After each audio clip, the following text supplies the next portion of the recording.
Former militant leaders from the 9 states of the Niger Delta have commended President Muhmmadu Buhari for setting up a panel to probe the office of the Presidential Amnesty Program. The leaders, under the aegis of the concerned Niger Deltans for Sustainable Development, in collaboration with Niger Deltans for Good Governance, says the panel will liberate the office from corrupt practices. Ovitime George reports.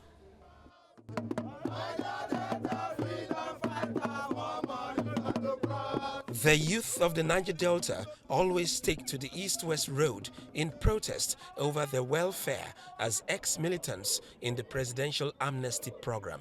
The mandate of the Presidential Amnesty Program. From the tenure of Kingsley Kuku to General Paul Borough, retired, and Professor Charles Dokubo as coordinators, the region has often witnessed periods of unrest concerning unpaid stipends and allowances.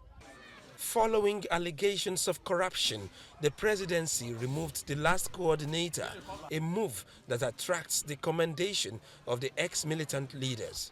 We, the ex-agitators, pledge our total support to President Muhmmadu Buhari and the National Security Advisor, General Munguno, for liberating the amnesty program from the corrupt practices.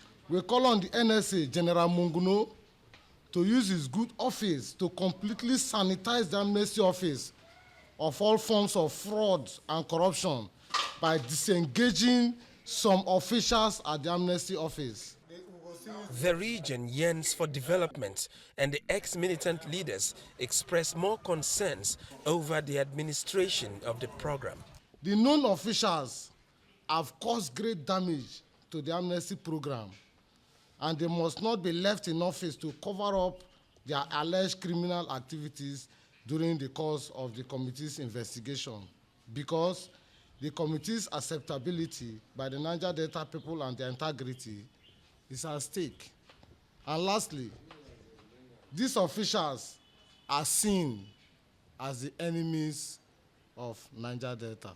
A coordinator has not been appointed for the Presidential Amnesty Program, but the youth are asking for somebody from the region for the sake of empathy. Ovitime George, TVC News, OD.